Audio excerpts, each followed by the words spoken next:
प्यारे बच्चों, नमस्कार। आज हम संज्ञा पाठ के बारे में जानकारी हासिल करेंगे।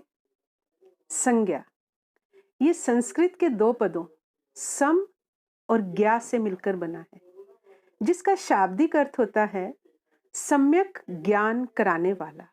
यानी जो भी हम अपने आसपास जितनी भी वस्तुएं देखते हैं, उनका कोई ना कोई नाम है, जैसे आपका नाम, आपके विद्यालय का नाम इत्यादि। इन उदाहरणों में देखिए कि महात्मा गांधी ने अहिंसा का पाठ पढ़ाया। दिल्ली भारत की राजधानी है, पशु प्यास से मरने नहीं चाहिए इत्यादि। अब इन वाक्यों में महात्मा गांधी, दिल्ली, भारत, ये सब क्या है? ये व्यक्तियों के नाम हैं। और पशु शब्द यह एक जाति है, और अहिंसा और प्यास शब्द यह हमारे गुण और भाव हैं। तो संज्ञा की परिभाषा हम किस प्रकार कह सकते हैं कि किसी व्यक्ति, वस्तु, स्थान, जाति, भाव, अवस्था आदि का बोध करवाने वाले शब्द संज्ञा कहलाते हैं। अब हम देखेंगे कि संज्ञा के भेद कितने होते हैं।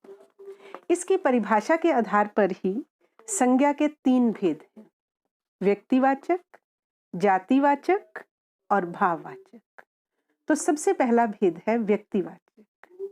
किसी व्यक्ति का नाम, जैसे आपका नाम, आपके विद्यालय का नाम, मेरा नाम, देश का नाम जैसे भारत, पाकिस्तान, नदी का नाम जैसे गंगा, यमुना इत्यादि, पर्वत का नाम हिमालय इत्यादि, किसी जगह का नाम जैसे रेलवे स्टेशन, बस अड्डा, किसी भवन का नाम जैसे ताजमहल, लाल किला इत्यादि। ये सब क्या कहलाते हैं?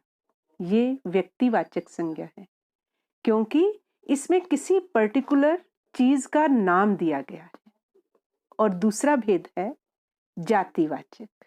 जो संज्ञा शब्द एक जैसे मनुष्यों, वस्तु, स्थान इत्यादि की जाति का बोध कराते हैं, वो जातिवाचक संज्ञा कहलाते हैं।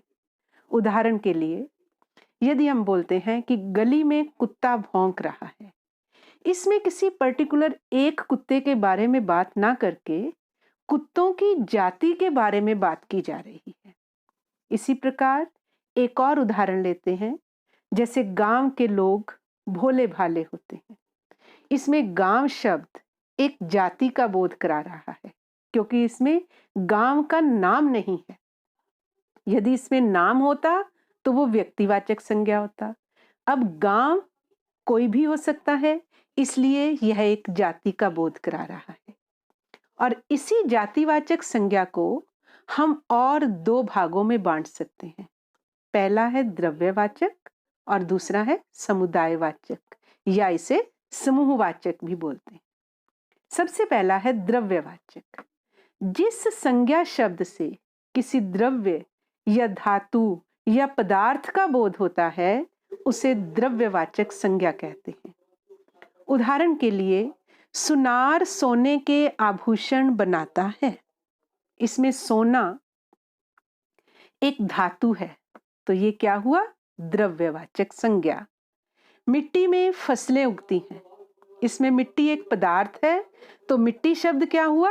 द्रव्यवाचक संज्ञा। और दूसरा भेद है समुदायवाचक या समूहवाचक संज्ञा। जिस संज्ञा शब्द से किसी समुदाय या समूह का बोध होता हो, वह क्या कहलाती है? समुदायवाचक संज्ञा। जैसे उदाहरण के लिए, हमारी कक्षा में 40 विद्यार्थी हैं। इसमें कक्षा एक समूहवाचक संज्ञा है, क्योंकि कक्षा एक विद्यार्थियों का समूह है।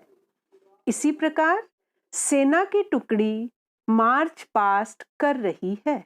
इसमें सेना शब्द क्या है? सैनिकों का समूह। तो सेना शब्द क्या हुआ? एक समुदायवाचक संज्ञा या समूहवाचक संज्ञा। और अब तीसरा भेद आता है भाववाचक संज्ञा। जिस संज्ञा शब्द से उसके गुण, दोष, भाव आदि का बोध हो, उसे भाववाचक संज्ञा कहते हैं। जैसे आम में मिठास होती है। मिठास आम का एक गुण है, तो मिठास शब्द क्या हुआ? भाववाचक संज्ञा। इसी तरह से निर्धनता एक अभिशाप है। इसमें निर्धनता व्यक्ति का एक दोष है, तो निर्धनता शब्द क्या हुआ? ये भी हुआ भाववाचक संज्ञा। तो इस प्रकार आज हमने संज्ञा और उसके भेदों के बारे में अध्ययन किया। अब इन्हीं बिंदुओं के आधार पर आप इसका अभ्यास करने का प्रयत्न करेंगे। धन्यवाद।